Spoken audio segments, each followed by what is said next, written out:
My friends, ನನಗೆ ಗಾಡಿ ಎಲ್ಲ ಸೀದಾ ಖಾಲಿ ಆಯಿತು. ಗಾಡಿ ಇನ್ನೇನು ಏರಿಯಾಗೆ ಮನೆ ಕಡೆ ಹೋಗ್ತಾ ಇದ್ದೀನಿ. ನೋಡಿದ್ರೆ ಇವಾಗ ನೋ ಎಂಟ್ರಿ ಆಗಿಬಿಟ್ಟಿರ್ತಾರೆ. ಟೈಮ್ ಕರೆಕ್ಟಾಗಿ 6 ಗಂಟೆ 9 ಗಂಟೆ ನೋ ಎಂಟ್ರಿ 3 ಅವರು. ಬರೀ ಹೋಗಿ ಊಟ ಬೇರೆ ಮಾಡಿಲ್ಲ ಮಧ್ಯಾಹ್ನ. ಅಲ್ಲಿ ಹೋಗಿ ಎಲ್ಲನ ಹೋಟ್ಲಲ್ಲಿ ಊಟ ಮಾಡಿಬಿಟ್ಟು ಆರಾಮಾಗಿ ಹೋಗ್ಬೇಕು. ಏನು ಮಾಡೋಕ್ಕಾಗಲ್ಲ. ಬರೀ ಇದು ತುಮಕೂರು ಪುಣೆ ಹೈವೇ. ಇದು ಬೆಂಗಳೂರು ಹೋಗ್ತಾ ಇದ್ದೀನಿ. ಈ ಕಡೆ ಹೋಗೋದು ತುಮಕೂರಿಗೆ. ಹೋಗಿ ಊಟ ಮಾಡಬೇಕು. ಹೊಟ್ಟೆ ಹಸಿದೆ ಇದೆ ಭಯಂಕರವಾಗಿ. ಬರೀ ಹೋಗಿ ನೋಡೋಣ.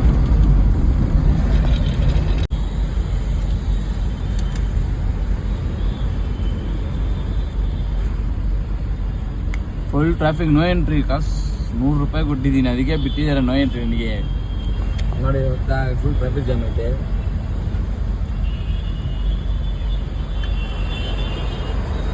The next day. Hi friends, ಎಲ್ಲರೂ ಗುಡ್ ಮಾರ್ನಿಂಗ್. ಏನಂತ ನೋಡಿದರೆ ಇವಾಗ ಲೋಡಿಂಗ್ ಕನ್ಫರ್ಮ್ ಆಗಿದೆ. ನಾಳೆ ಭಾನುವಾರ ಹೋಗಿ ಲೋಡ್ ಮಾಡ್ಕೊಂಡ್ಬಂದು ನಿಲ್ಸ್ಕೊಬೇಕು ಗಾಡಿ. ನಾನು ನಮ್ಮ ಹುಡುಗ ಹೋಗ್ತಾಯಿದ್ದೀವಿ. RCB ಬೇರೆ ಗೆದ್ಬಿಟ್ಟೈತೆ. ಎಲ್ಲ ಫುಲ್ ಜಾಲಿ. ಏನೋ RCB ಗೆದ್ದಿದ್ದೀಗೆ ಏನಂತೀರಾ ನೀವು? ನೀವು CSK ಫ್ಯಾನ್ ತಾನೇ? ಗೊತ್ತಾಯ್ತು. ಏನು ಮಾಡೋದಿಲ್ಲ. ಅರೆ ಹೋಗಿ ನೋಡೋಣ. Full traffic jam. ಬೆಳಿಗ್ಗೆನೆ ಸಿಗ್ನಲ್ಲು ನೋಡಿ. ಹೆಲ್ಮೆಟ್ ಎಲ್ಲ ಹಾಕಿ ನೋಡಿ. ನಂಬರ್ ಪ್ಲೇಟು ಕೇಸ್ ಹಾಕ್ರಿ ಇವರಿಗೆ. ಹೆಲ್ಮೆಟ್ ಹಾಕ್ದಿರ ಹೋಗ್ತದೆ ನೋಡಿ.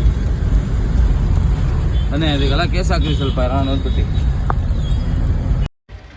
ಏನಿಲ್ಲ, ಹಂಗೆ ಸಡನ್ನಾಗಿ ನೋಡಿದ್ರೆ ಇಲ್ಲಿ ನೋಡಿದ್ರೆ ಪ್ಯಾಚ್ ಇದ್ದು ರೋಡೆಲ್ಲ ಫುಲ್ ಟಾರ್ ಬೇರೆ ಹಾಕ್ಬಿಟ್ಟಿದ್ರು ಹೊಸದಾಗೆ. ಅದು ಫುಲ್ಲಾಗಿ ಕೂಡ ಹಾಕಿಲ್ಲ, ಬರೀ ಅರ್ಧ ಮಾತ್ರನೇ ಹಾಕಿದ್ದಾರೆ. ಅದು ಫುಲ್ಲಾಗಿ ಹಾಕಿದ್ರೆ ಏನು ರೋಗನ ಗೊತ್ತಿಲ್ಲ ಇವರಿಗೆಲ್ಲ. ಸೀದಾ ಹಂಗೆ ಬಂದು ಗಾಡಿ ಬಿಟ್ಟು ಇನ್ನೇನು ಲೋಡ್ ಮಾಡ್ತಾ ಇದ್ದಾರೆ. ಗಾಡಿ ಆಲ್ರೆಡಿ ಲೋಡ್ ಆಗಿಬಿಟ್ಟೈತೆ. ಹೆಂಗೋ ಬಿಲ್ ಕೊಡೋ ಎಷ್ಟಿಗೆ ಲೇಟ್ ಆಗುತ್ತೆ. ಹೆಂಗೋ ನೋ ಎಂಟ್ರಿ ಬರೀ ಇರುತ್ತೆ.